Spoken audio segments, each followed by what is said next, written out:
Good morning again, Scott here, known as Cantaloupe to some online, and I'm bringing another video to you on a subject that's interesting to me. It might be of interest to you or someone you know.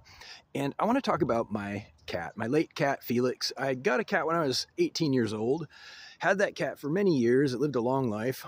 And there's a funny story connected to a bigger idea, kind of a principle, if you will, about rumors and why they are best avoided, gossiping and that kind of thing. I'm sure you've heard about it. And my cat was a black cat, basic black cat, but she was very sweet when I got her, and I kept her for, like I said, many, many years. I think almost 15 years, give or take, all throughout my journeys in my young adulthood. And I had some, close friends growing up. I had some extended friends through those friends, circles of friends that interleave, and they overlap a little bit sometimes. And I remember one of my closest friends when I was growing up met this girl.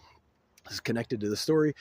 Her name was Jolene. I don't think I'm, being too revelatory here with her first name. And Jolene and I never dated.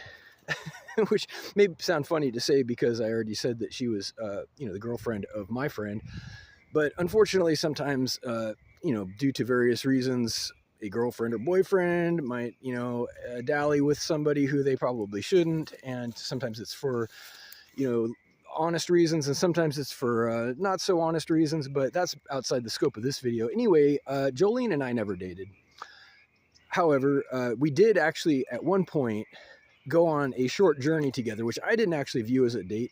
I remember we went to San Francisco and walked around, had some fun, and this was kind of like in the time frame of her having just met him. I don't think that they were married yet. They did eventually get married and then get divorced later on, but given a lot of information. But anyway, Jolene was an interesting person, and I never, honestly, in total honesty, I never felt super attracted to her, but there's nothing wrong with her. She was a great woman.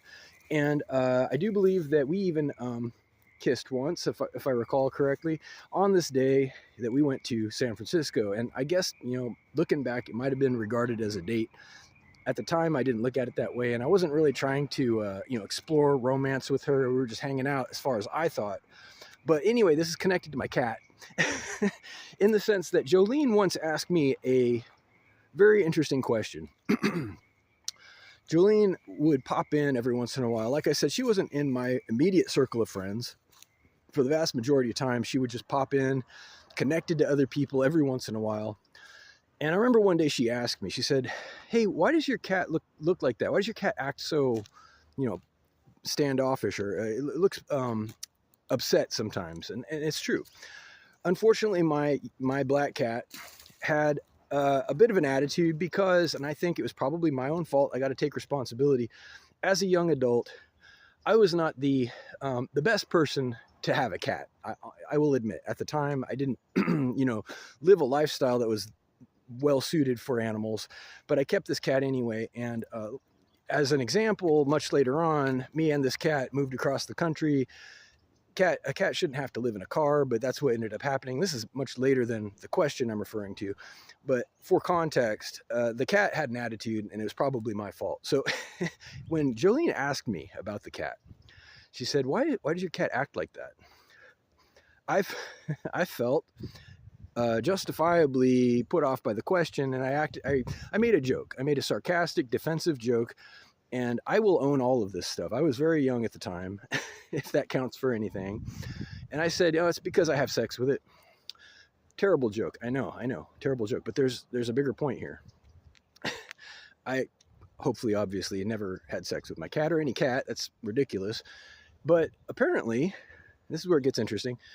A rumor got started. And this is really funny to me. And I don't know actually who to laugh at. The people who try to perpetrate these rumors or the people who actually believe them.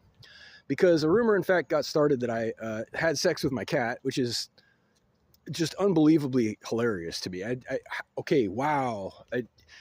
I want to know if you're the kind of person who's even able to believe that right off the bat. Sooner is way better than later as far as that goes. So if that's something that you will even possibly believe, I want to know immediately.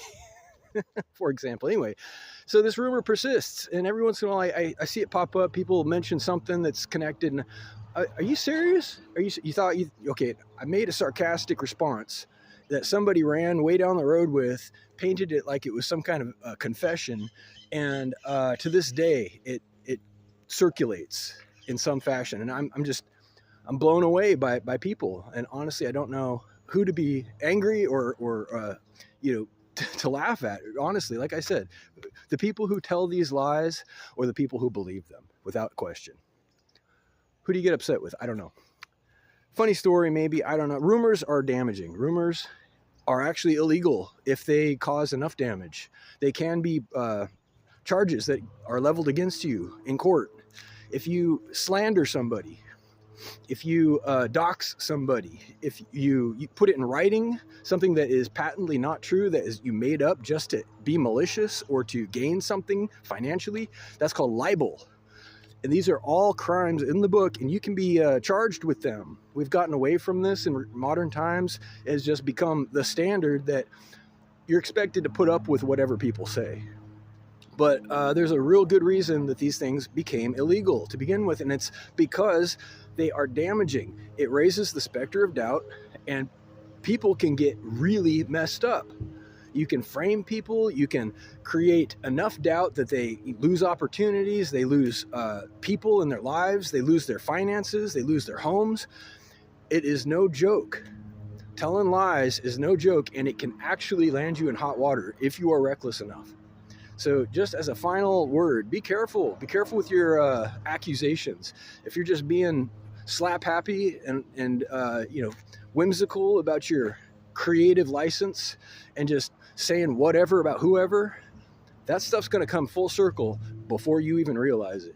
You're going to fall victim to your own ploy. Trust me, it happens. Reach out if you like with questions or comments to whitehotrobot@gmail.com. Thank you.